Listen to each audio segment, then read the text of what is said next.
Ladies and gentlemen, the President of the United States. Good evening, my fellow Americans. We now stand 10 years past the midpoint of a century that has witnessed 4 major wars among great nations.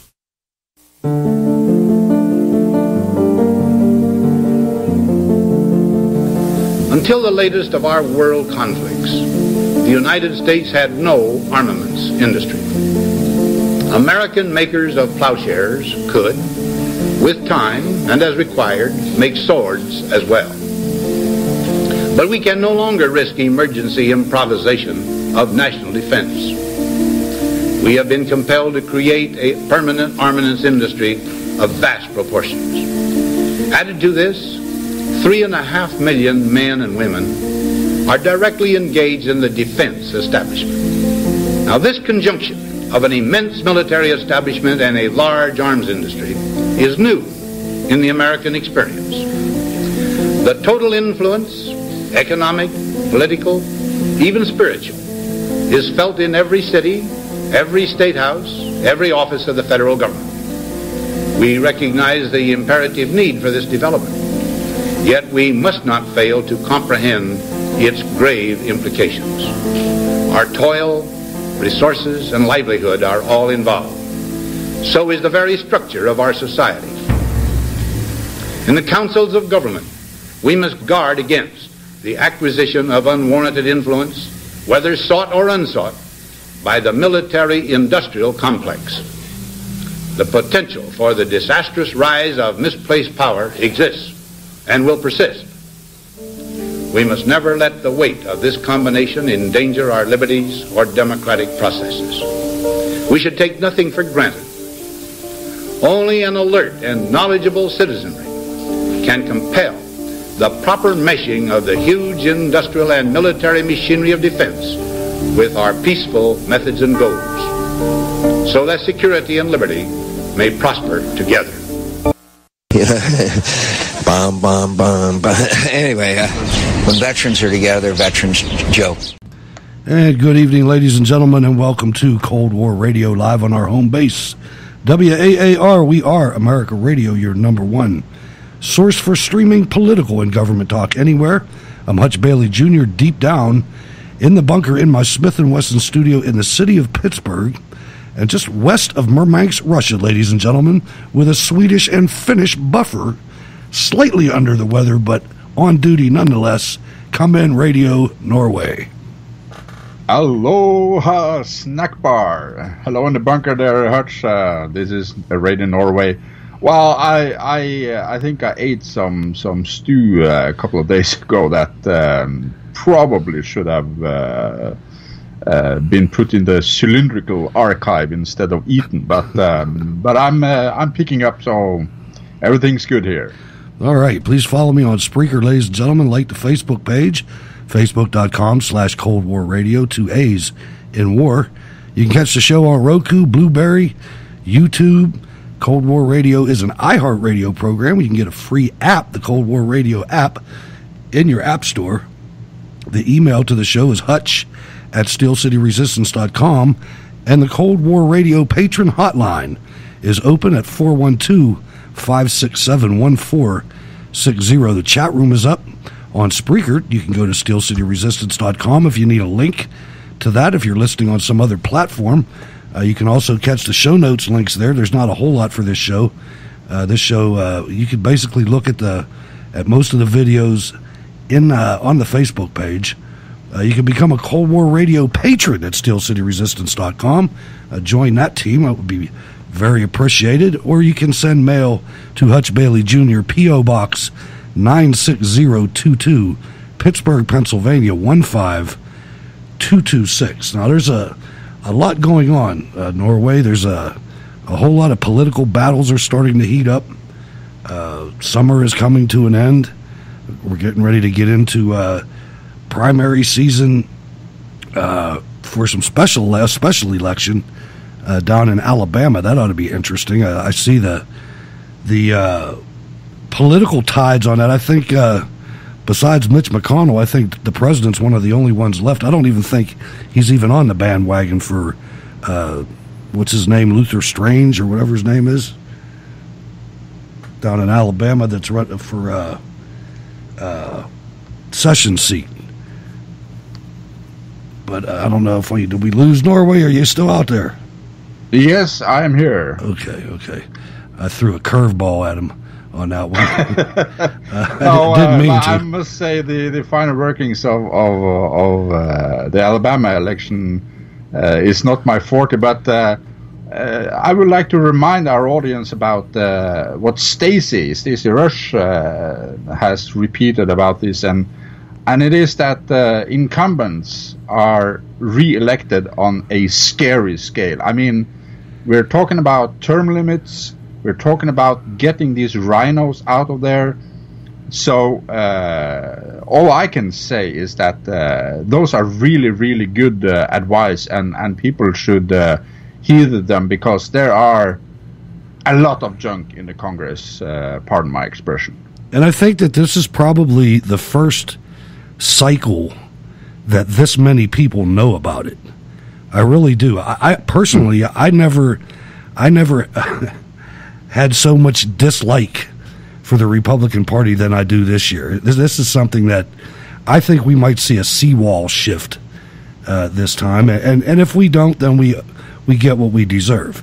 But I think that there's some things that are brewing, not the least of which is DACA, which I read an article that showed the political savvy of the president on the way and the time that he put this thing out there, because there's an automatic he built in an automatic 6-month delay of enforcement of anything, and that'll get us ever closer to the primary season, right on the primary season.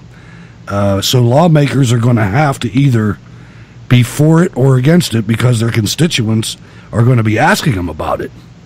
And that's just brilliant to me. I mean, that's something, that's what you need to do, is if these people had to vote on things, the leadership gives them cover. The leadership gives them complete cover. And that's why I say that if Obamacare would have needed 6 GOP votes to get passed, there would have been 6 GOP votes there. I don't trust any absolutely. You're spot on, and this is I agree with you on that take on the situation, and this is political 3D chess, and because it's a very simple test to separate the good from the bad here, and I mean, if you have a representative voting for DACA, you know that that's not your representative, because I must admit I haven't read the law in itself, but I heard someone talk about the definition of children is someone under the age of 30. Oh, it's ridiculous. It's absolutely. Are you kidding me? And I didn't realize until last night that there are 850,000 of them. There's almost 1 million of these people. That's a lot of votes. And not only that, but that's a lot of kids with no parents. Oh, absolutely. Which are just ripe to be little terrorists running around. Anyway, ladies and gentlemen, it's Monday, which means it's shaping our world. And we've got a good one for you tonight. We're going to talk about a couple scoundrels, and even a couple more scoundrels other than those two. So let's check it out.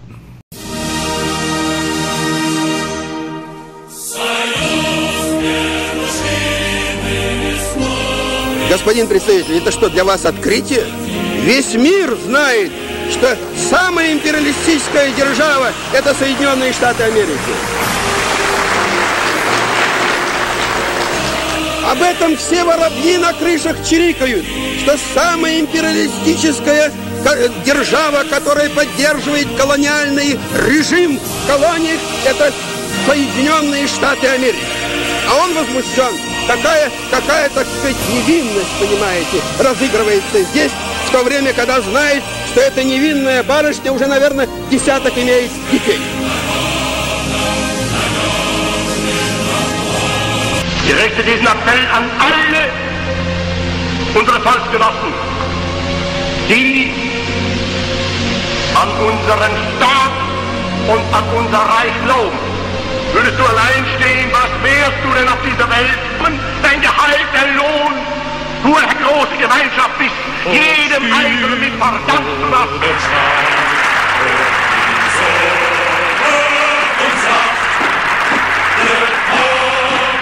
Sage mir nichts, ja, das ist doch prächtig, immer die Zusammenhang. Du hast nie den Hunger kennengelernt, sonst würdest du nicht die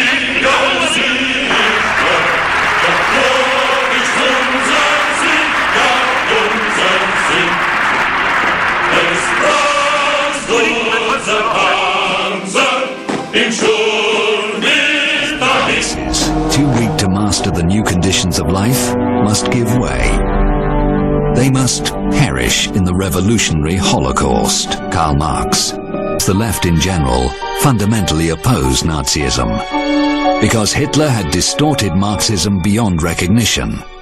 Gassing people based on their nationality was absolutely inexcusable. The selection should be based on class. Hitler got it all wrong.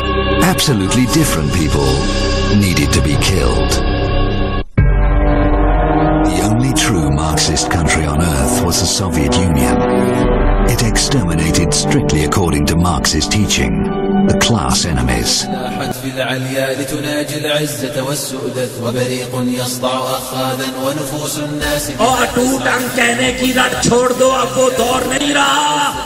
जिहाद का दौर शुरू हो चुका है और तुम्हें 71 का जमाना याद है और आज जिहाद का दौर शुरू हो चुका है। जिहाद के सामने ना रूस ठहर सका ना अमेरिका ठहर सका, इंशाल्लाह इंडिया नहीं ठहरे। ये जिहाद का दौर शुरू हो चुका है। जिहाद को दुनिया नहीं जानती, जिहाद को लोग नहीं समझते। अब भाइयों सुन लो, जिहाद मुल्कों से जंग नहीं होती, फौजों की फौजों से जंग नहीं, असले की असले से जंग नहीं होती। जब जिहाद होता है तो जमीन आसमान के दरमियान जंग होती है, मतलब सारी आसमानों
Okay, shaping our world, ladies and gentlemen. You're going to enjoy this episode because we've got some. This is a little step away from historic, although the history books will contain these two people.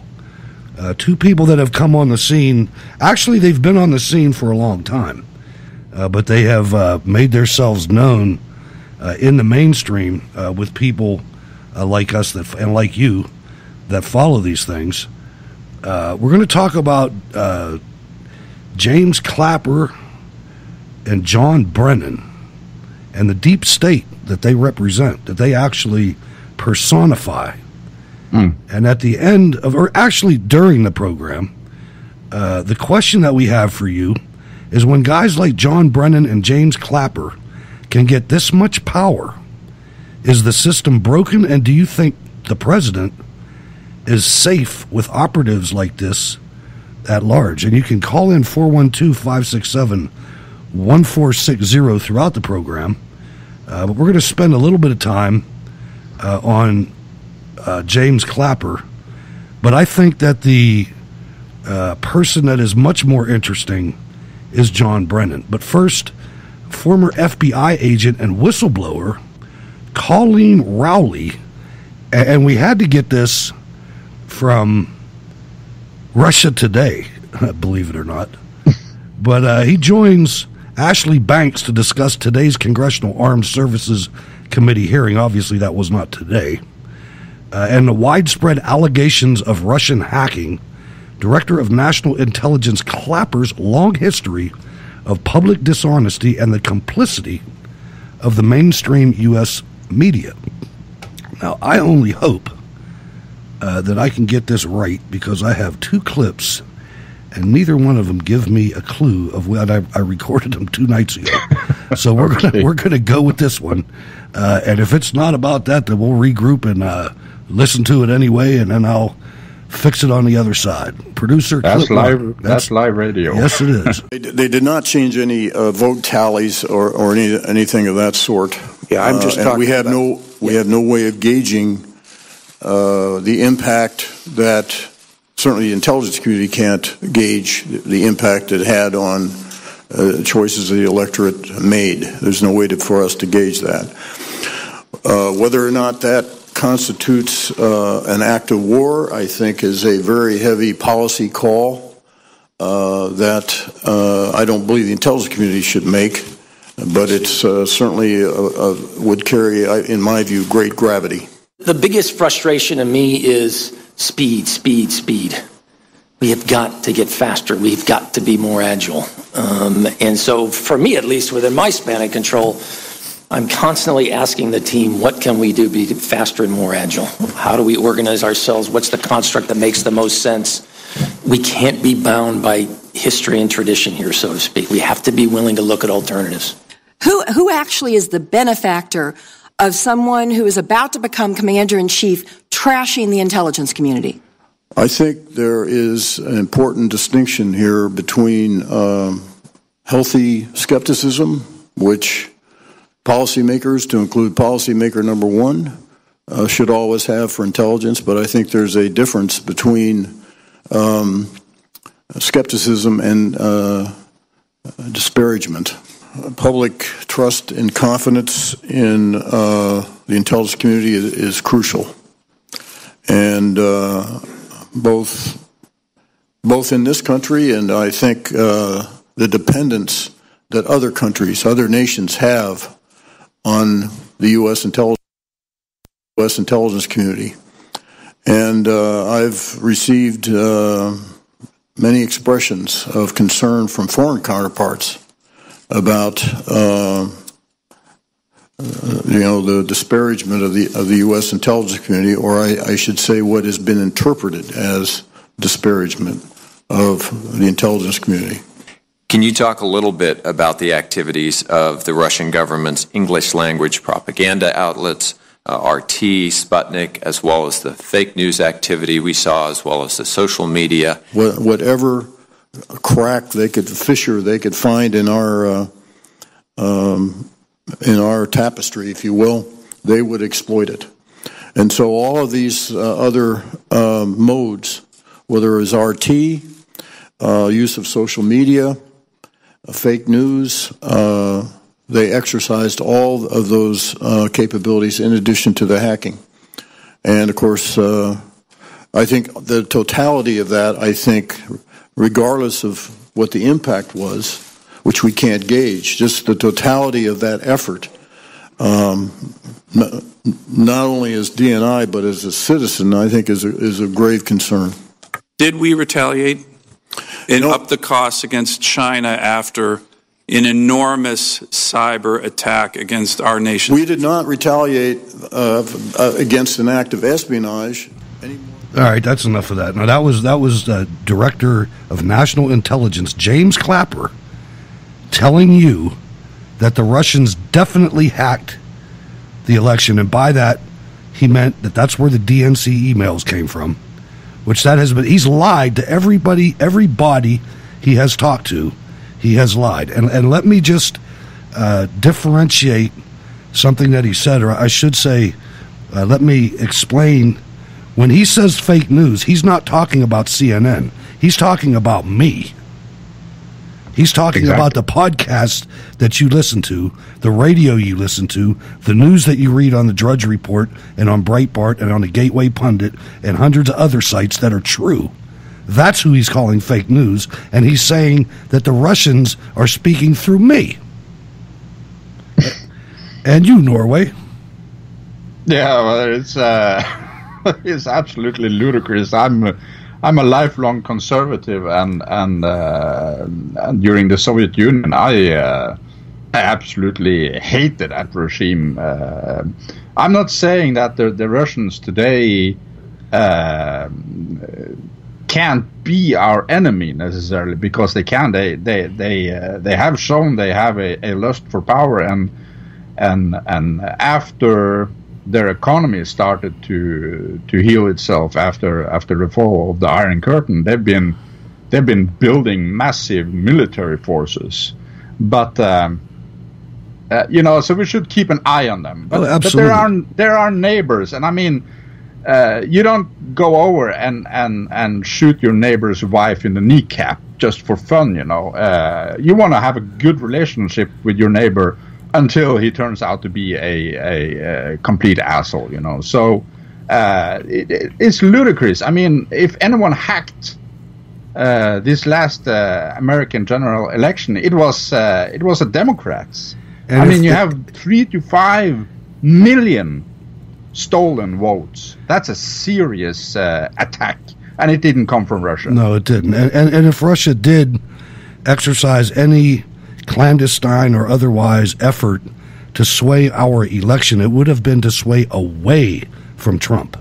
Absolutely. That was the point of the last 8 months of shows, and part of the point of putting this type of episode on.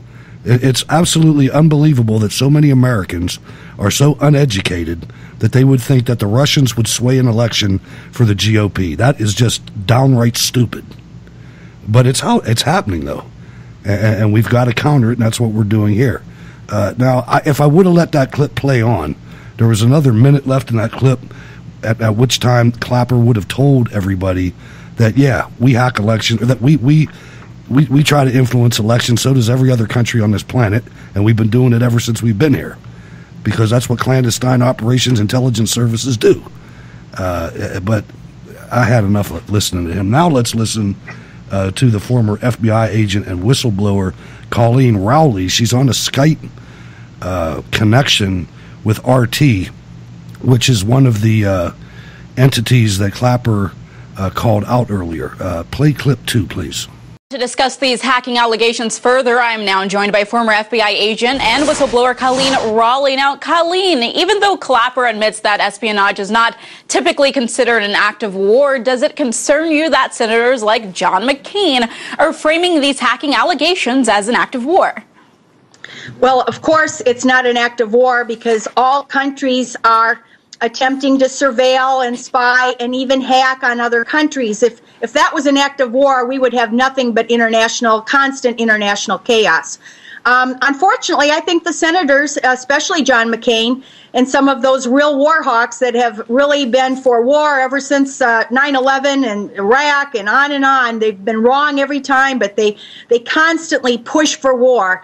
It almost seems that his hearing was staged for that purpose, because he tried to interject at every opportunity a chance to say this means war. And even Jim Clapper was a little more careful than that, as the prior diplomat Jim Jack just mentioned. So it's very dangerous talk, and our senators, the Senate hearing was not a real one, because there was nothing new in it. It was simply doubling down on those prior conclusions that came from anonymous CIA sources that were actually leaks themselves. And there was nothing new in what anyone said this morning. All right, Colleen, now speaking of being wrong when it comes to war, Clapper is also known for his faulty intelligence assessments that Iraq had weapons of mass destruction, which, led to the invasion of Iraq. Now, it's considered to be, one of the worst U.S. foreign policy disasters. Now, in your opinion, how credible is Clapper's testimony today on alleged Russian cyber hacking? Clapper is not unique. most of the directors of intelligence, the prior CIA directors, they have all been caught in various exaggerations and even lies. You mentioned Clapper's wrong assessment on the weapons of mass destruction, but he outright lied to Congress when he was asked if the NSA was spying on Americans. And he said, no, there's no collection at all of information on Americans. It's amazing that the senators are listening to someone who has already absolutely lied to them, and they're pretending that he's the source of all true information.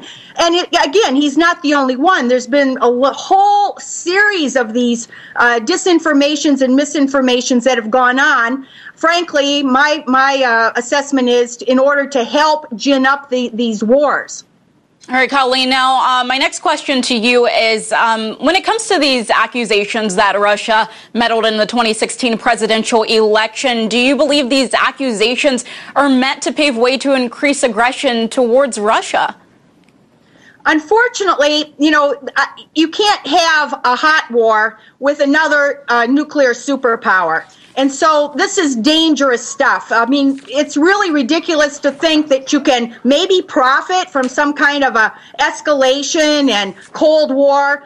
Certainly the war contractors think that that's a way to profit, if we have another Cold War. Unfortunately, it's very, very dangerous stuff. And even accidents and inadvertent tensions can be ratcheted up. So this should not be occurring. People should be a lot more careful when they're talking this way. But I think there's a mixture of motivations here with what's going on. The Democrats, including Obama, are merely trying to pin the blame for losing the election. So they're not necessarily trying to actually ratchet up war with Russia. I think they really are trying to say this is why Hillary Clinton lost. That's from the Democrat side. McCain, Lindsey Graham, and some of the others are really reckless, and they, frankly, have been pushing for wars all along. And then I think our media is complicit, too, because if you look at even the prior wars, the media has never challenged these wrongful assessments that came out from intelligence agencies, especially, in beginning with the Iraq War, but also with Libya. There were intelligence assessments that came out that were wrong then, too. And our media journalists are too cozy with these officials, and they don't challenge them very well. All right, Colleen, thank you so much for your time. That was former FBI agent Colleen Raleigh. Okay, ladies and gentlemen, so just a disclaimer. That was Russia Today, a Kremlin propaganda network, if you will, although it does have good stories on it. But you can tell the slant, and I don't have a problem with the slant. The slant is, stop ratcheting everything up, on something that's not even true. And I agree with that. And I have to tell you, Norway, that several times during this charade, I have thought to myself, stop messing with these people. This is all a lie. This is not true. If they were doing something, or if they do something in the future, you're blowing your credibility now. And I totally agree with the warmongering observations of the agent on John McCain, Lindsey Graham, and several others. Oh, absolutely. And I saw History B in the chat room. She said, surprised this woman is still living. And she is absolutely right. I mean, this is really pulling down the pants on the deep state, and you're absolutely right about the point that this warmongering has got to stop. I mean, when you look at how hair-triggered the nuclear arsenals, both in Russia and America, is putting these systems on an even higher alert is where confusion is added to the mix. Is a really, really bad idea. I mean, you had near launches on errors like flocks of birds and the rising moon and a computer chip that fried out that cost less than $1 that almost started World War III. And I mean, when we drill down into the ideology, which I find really interesting, actually Russia and America has more in common than divides them, because I mean you have Islam, which is which actually will eat the two societies if they ever get a chance to it. In that respect, I think we're moving in the direction of John Brennan. We are, absolutely. And you can go to discoverthenetworks.org and find out all you need to know about this scoundrel. This guy's worse. Longtime CIA official, senior advisor to Barack Obama's 2008 presidential campaign. In Norway, he said in 2009 that he was pleased to see that a lot of Hezbollah individuals are in fact renouncing terrorism and violence and are trying to participate in the political process in a very legitimate fashion. This guy is a sleeper. He's an Islamic sleeper. Yeah, well, I would actually say that he's come out and showed his colors, because when you learn the tenets of Islam, when you learn the basis of the ideology, everything becomes really, really clear to you. And I've said it before, and I urge people again to go to politicalislam.com and read Dr. Bill Warner's fantastic books on Islam and what Islam is all about. And when you have read these very short, very easy to read little booklets, it's like you have a veil removed from your eyes. You can actually see the enemy, and John Brennan is one of them. He absolutely is. He's one of he's the main player that had the FBI totally remove and eliminate any offensive curriculum or training materials which made any reference to jihad and radical Islam. And he says and explains in his leadership capacity that jihad means to purify oneself or to wage a holy struggle for a moral goal. And one has to wonder if General McMaster is learning from this teacher. Yeah, I mean, you have to go to the show notes at steelcityresistance.com and look at the show notes, because they're massive. And I must say, when I started I knew some things about John Brennan before I started researching him, but going into it, every action he has committed, the things he has said and done, they point so clearly to a jihadist. And everybody goes, what? You're calling him a jihadist? Well, like a guy that goes and blows up stuff? No, but there are actually more than one kind of jihadism. You have jihad by the pen, which this is a clear example of. And John Brennan, he is actually walking the walk and talking the talk, and he's doing everything right to pave the way to instate Sharia in America rather than the U.S. Constitution. And a little background, and I have to apologize, there's not a whole lot of show notes right now. I got everything late. I was out this evening. I had to go somewhere, so we'll try to retroactively put them in there. But a little background, James Brennan was born in northern New Jersey on September 22nd, 1955. John Brennan earned a B.A. in political science from Fordham in 77. In 76, he voted for Communist Party USA presidential nominee Gus Hall, an act that should have disqualified him from even a security clearance, in my opinion. As historian Ron Radosh points out, the CPUSA at that time was dedicated to gaining support for Soviet foreign policy with the intent of defeating the United States in the Cold War. And Russia is going to try to get a Republican elected, right? Moscow regularly gave all. Well, it's actually interesting that point that John Brennan voted for the Communist Party USA because the communists, the Soviets, they used Islam as an infiltration mechanism in America, and you can go and check out some great videos. It's actually a documentary. I think it's called Soviet Islam, and it's on YouTube. So I would urge you to go and check that out. It's really good. There are a lot of people from Center for Security Policy that has really researched this and have been in the intelligence business and knows about this.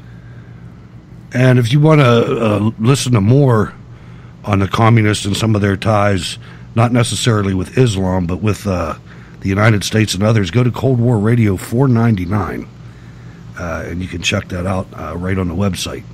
In 1980, Brennan earned an MA, a Master's in Government from the University of Texas at Austin.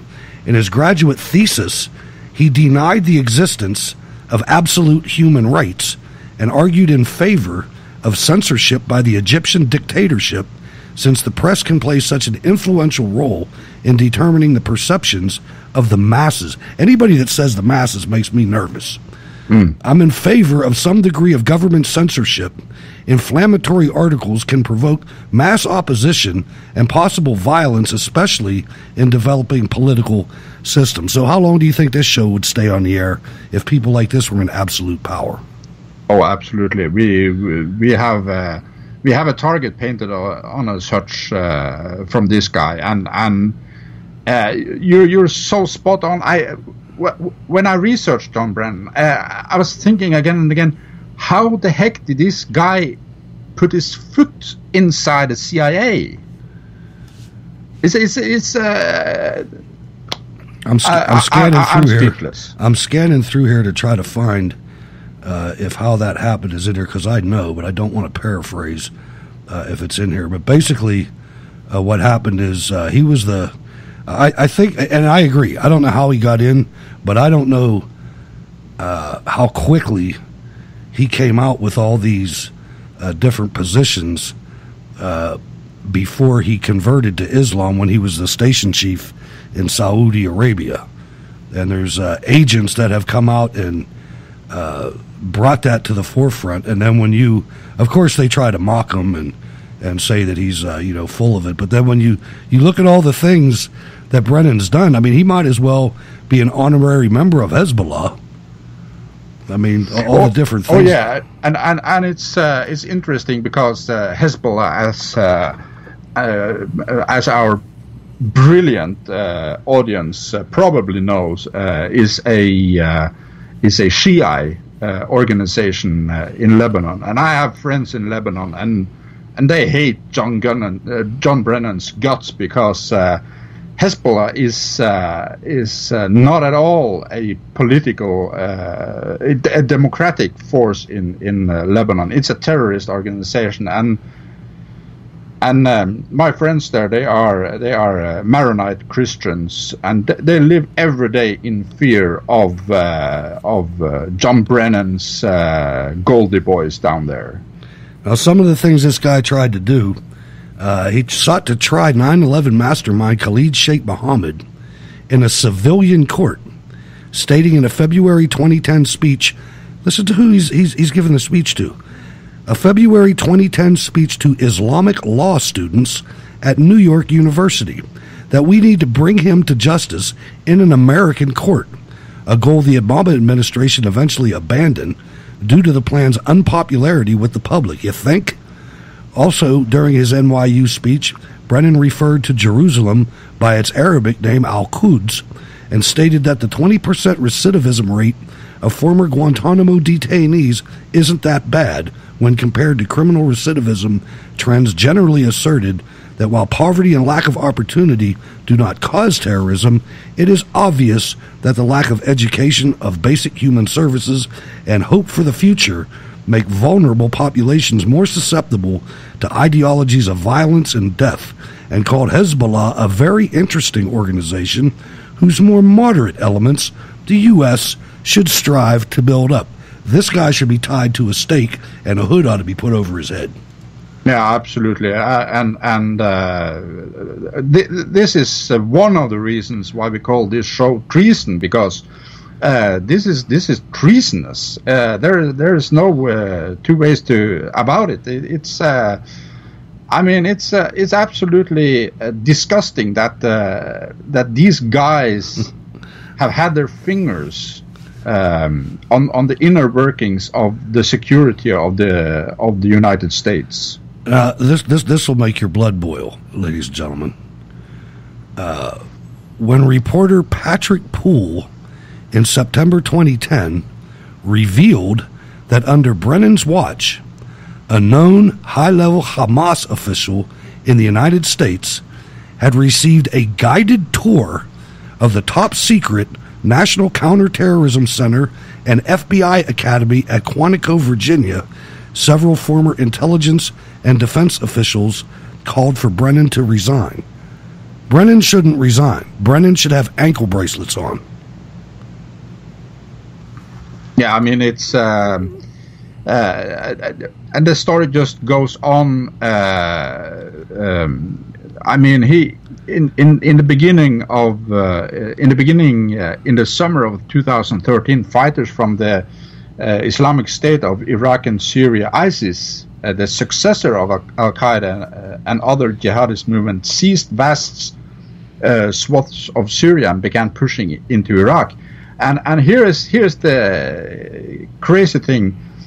Speaking in June 2011, so a couple of years before this, about how the Obama administration would deal with terrorism following the recent death of Osama bin Laden, Brennan dismissed any notion that Islamic terrorists might attempt to build a caliphate in the Middle East. The FBI's decision to change its training materials and interrogation methods went on to have serious real-world consequences.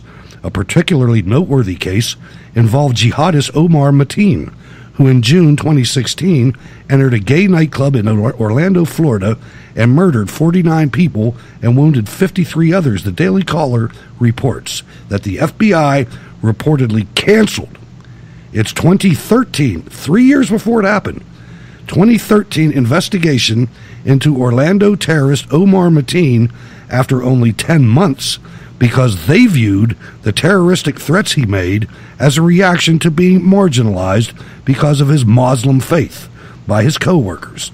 According to Fox News' Catherine Herridge, the revelation came during a closed-door meeting with FBI Director James Comey. Director Comey confirmed to reporters that there was a full FBI investigation of Omar Mateen in 2013. She explained it was 10 months in length, and it was opened after he told his co-workers that he had family connections to Al-Qaeda, that he was a member of a Shia terrorism organization, and that he hoped law enforcement would raid his home and assault his wife so he could then retaliate and martyr himself. That investigation was very extensive, Herridge continued. It involved the use of confidential informants, also surveillance by the FBI, as well as 2 in-person interviews with Mateen. Yeah, I think it's. I found this investigative project on terrorism, IPT report, which said it was just revealed 2 days ago that FBI Director Mueller secretly met on February 8th. This is back in 2012. February 8th at FBI headquarters with a coalition of groups including various Islamist and militant Arabic groups who in the past have defended Hamas and Hezbollah and have also issued blatantly anti-Semitic statements. At this meeting, the FBI revealed that it had removed more than 1,000 presentations and curricula on Islam from FBI officers around the country that were deemed offensive. Helps if I push the button out. Did you lose me there, Hutch? No, I lost myself. Look at your chat box there, though, and we'll roll on here. just wrapping up, I know there's one other subject that we wanted to talk about.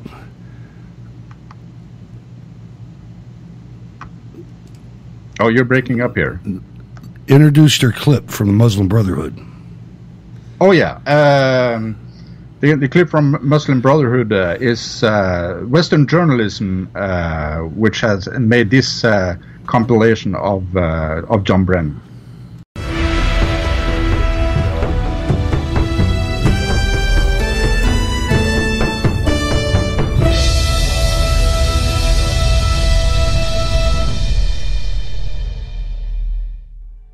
Barack Obama's nominee for the post of CIA Director, John Brennan, has a long history of associations with radical Islamists, notably the Muslim Brotherhood. In February of 2010, Brennan spoke at an Islamic Society of North America-sponsored event, coddling Muslims as Barack Obama has often done. I came to see Islam, not how it is often misrepresented, but for what it is, how it is practiced every day by well over 1 billion Muslims worldwide. A faith of peace and tolerance and great diversity. Islamic Society of North America, or ISNA, was an unindicted co-conspirator in the 2008 Holy Land Foundation trial, found to be funneling millions of dollars to the Muslim Brotherhood terrorist group Hamas. Brennan also has deep ties to another Muslim Brotherhood front group, Council on American Islamic Relations, CARE, also an unindicted co-conspirator in the Holy Land Foundation case. CARE has had literally hundreds of secret meetings with the Obama administration, no doubt at Brennan's bequest. In October of 2011, the group Muslim Advocates wrote a letter signed by 57 Muslim organizations, whose main signatories were CARE and ISNA, demanding the Obama administration remove quote-unquote bigoted language found in FBI training materials, terms like jihad and Islamist, the rationale being that these terms offended Muslims. It is important to note that out of concern for the FBI's outreach program and the State Department and the White House for reaching out and bringing in people who courts have said have supported terrorism, and these people are being brought in the military, we've said brought inside the wire. In this case, brought inside the State Department, brought inside the White House on a regular basis, brought inside the Justice Department. They've gotten the FBI to actually go through and cull material that includes words like jihad, words like Islamist. And in fact, and I really do wish, Mr. Speaker, that our director of the FBI would be as concerned about this law as he is about laws that don't exist, but his concern about offending people who have been supporting terrorism that has been killing innocent people around the world. Brennan responded to the letter personally and not only purged FBI training materials, but implemented a mandatory retraining program for FBI agents, U.S. Army officers, and all federal, state, and local law enforcement who had been subjected to quote-unquote bias training. Those who refused to toe the politically correct line, like war hero and Army trainer Lieutenant Colonel Matthew Dooley, were summarily blacklisted. Instead of purging FBI training materials of anything that offends the Muslim Brotherhood, America should purge this country of Muslim Brotherhood operatives, John Brennan and Barack Hussein Obama.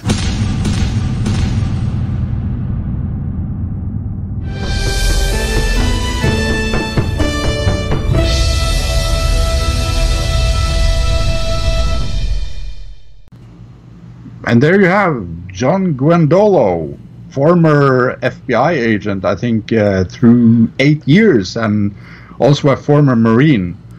And this is really interesting. The February 8 FBI meeting was the culmination of a series of unpublicized directives issued in the last 3 months by top FBI officials to all its field officers to immediately recall and withdraw any presentation of or curricula on Islam through the entire FBI. In fact, according to informed sources and undisclosed documents, the FBI directives was instigated by radical Muslim groups in the U.S. who had repeatedly met with top officials of the Obama administration to complain, among other things, that the mere usage of the term of radical Islam in FBI curricula was offensive and racist, and thus directives went out by Attorney General Eric Holder and FBI Director Mueller to censor all such materials, including the material destroyed or removed by the FBI and the DOJ, where PowerPoints and articles that define jihad as holy war, or presentations that portrayed the Muslim Brotherhood as an organization bent on taking over the world, a major tenet that the Muslim Brotherhood had publicly stated for decades. Ladies and gentlemen, you should be absolutely furious at this. I mean, and this goes even deeper than that. I mean, this goes into the one of these people, one of these installed Muslim operatives in the U.S. government has made sure that they get to be the one that chooses all the imams that are inside the Federal Bureau of Prisons. So how is that formula going to work? You put imams that are appointed by the Muslim Brotherhood through other front groups, ones that are helpful to them, polluting the minds of the most dangerous people in the country in the federal prison system. Think about that for a little bit. Yeah, I mean, the biggest increase in the Islamic population in USA is from the prisons. Exactly. And let me see if I can find this. I'm sure I can. Let's look at the Muslim Brotherhood, who, by the way, John Brennan sat in front of Congress and said it was either Clapper or Brennan, or maybe both of them, sat in front of Congress and told Congress, and therefore the American people, that the Muslim Brotherhood was a mostly secular, it was Clapper, a mostly secular organization that he didn't use the word abhors, but who is against violence, is a paraphrase. The Muslim Brotherhood logo, or its motto, rather, that's on its logo: Allah is our objective, the Prophet is our leader, the Quran is our law, jihad is our way, and dying in the way of Allah is our highest hope.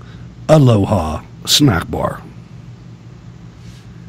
So that's a secular organization, really? That's a very secular organization. But actually, well, if you permit me to split hairs here, Hutch. Certainly. You're going to tell me jihad is a struggle, right?